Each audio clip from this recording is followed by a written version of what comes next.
Yo, let's talk reparations. It's a topic that often gets swept under the rug, but it's time we bring it to the forefront. It's a big word, I know, but stay with me. Reparations are about more than just money. They're about justice, recognition, and healing. We need to identify who's against it and why. Understanding the opposition helps us address concerns and misconceptions. Why? Because these conversations are important. They help us understand different perspectives and build empathy. We're talking about righting historical wrongs, about justice. It's about acknowledging the struggles and sacrifices of those who came before us. Ignoring the issue won't make it go away. This isn't about blame or guilt. It's about responsibility and making things right. It's about acknowledging the truth of our history, the truth of our present, and the truth of what we want our future to be. It's about understanding how the past still affects us today. The legacies of injustice don't just disappear, they linger and shape our world. And it's about creating a future where everyone has a fair shot, a future where opportunities are equal and justice is served. We can't just sweep centuries of injustice under the rug. We need to confront it, understand it, and work to rectify it. We need to talk about it, even if it's uncomfortable. Growth often comes from discomfort, from challenging conversations, because that's how we grow. That's how we heal. Healing starts with acknowledgement and continues with action. That's how we build a better future, together. By coming together, understanding each other, and working towards a common goal, we can create a just and equitable society for all. Some folks try to dismiss slavery as ancient history, something that happened so long ago that it no longer matters. They say, get over it, that was ages ago, why dwell on the past? But here's the thing. The effects of slavery didn't magically disappear the moment it was abolished. The scars run deep and are still visible today. Think about it. Generations of black people were denied education, opportunity, and basic human rights. They were systematically oppressed and marginalized. They built this country with their sweat and blood, contributing immensely to its development, but they never got to share in its wealth or prosperity.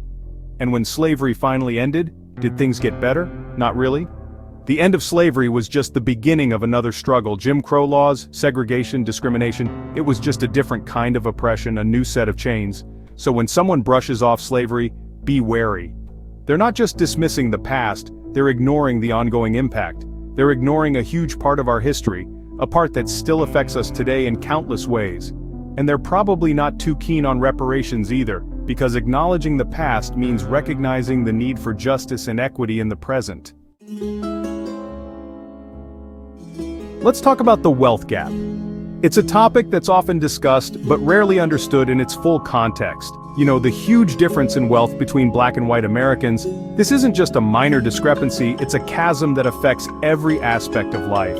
Some people say it's just about personal choices. They argue that if you work hard and make smart decisions, you'll succeed. But that's a load of, well, you know, it's a simplistic view that ignores the complex history and systemic barriers that have been in place for centuries. The wealth gap is a direct result of centuries of systemic racism. Policies and practices like redlining, segregation, and discriminatory lending have all played a part. Black families were denied opportunities to own homes, build businesses, and pass on wealth to their children. These opportunities were systematically stripped away, leaving lasting impacts. Meanwhile, white families benefited from government programs and policies that were designed to keep them ahead. The New Deal, GI Bill, and other initiatives provided them with resources and opportunities that were denied to black families. So when someone ignores the wealth gap or dismisses its root causes, it's a red flag. They're either unaware of the historical context or choosing to overlook it. They're not seeing the whole picture, or they're choosing not to. Understanding the wealth gap requires acknowledging the systemic injustices that have created and perpetuated it. Only then can we begin to address and rectify these deep-seated issues. Now, when you bring up reparations, how do people react? Are they willing to listen and learn, or do they get defensive and shut down the conversation? Look, this is a complex issue. There's no shame in having questions or even disagreeing, but a willingness to engage in open and honest dialogue is crucial. If someone is constantly interrupting, dismissing your experiences, or throwing out racist tropes, that's a problem. They're not interested in understanding. They're interested in maintaining the status quo. Section 5, social justice actions speak louder than words. Here's the thing. Supporting reparations goes hand in hand with supporting other social justice initiatives. It's about dismantling systemic racism in all its forms. So, pay attention to people's actions. Do they support policies that promote racial equity? Do they speak out against police brutality and mass incarceration? Do they advocate for affordable housing and healthcare for all? If someone claims to care about reparations but opposes every other effort to uplift marginalized communities, they're not being sincere. Actions speak louder than words. Section 6. Empathy is key. Can they see our humanity? You know what's really important in all of this? Empathy. Can someone truly understand the pain, the frustration, the anger that many Black people feel? Can they see how the legacy of slavery and segregation still affects us today? Can they grasp the emotional toll of constantly battling racism and discrimination? If someone lacks empathy, they'll never understand the need for reparations. They'll see it as a handout instead of a long overdue debt. Section 7. Unmasking the opposition, putting it all together. So, let's recap. How can we spot those who oppose reparations? They dismiss slavery as ancient history. They ignore or downplay the wealth gap. They refuse to engage in open dialogue. They oppose broader social justice initiatives.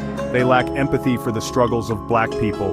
These are just some key indicators, my friends. Pay attention and you'll start to see the patterns. Section 8. Moving forward. The fight for justice continues. Identifying opponents of reparations is just the first step. We need to call them out, educate them, and challenge their views. This fight won't be easy. There will be resistance, denial, and attempts to silence us. But we can't back down. We have to keep pushing for what's right. Because reparations aren't just about money. They're about acknowledging the truth, repairing the harm, and creating a more just and equitable society for all. Section 9. A call to action. Get involved, stay engaged. This isn't just a conversation for Black people. This is a conversation for everyone. Educate yourselves, read books, watch documentaries, and listen to the voices of those who have been marginalized. Talk to your friends, family, and communities about reparations. Have those uncomfortable conversations. Support organizations and activists who are fighting for racial justice. Donate your time, your money, or your voice.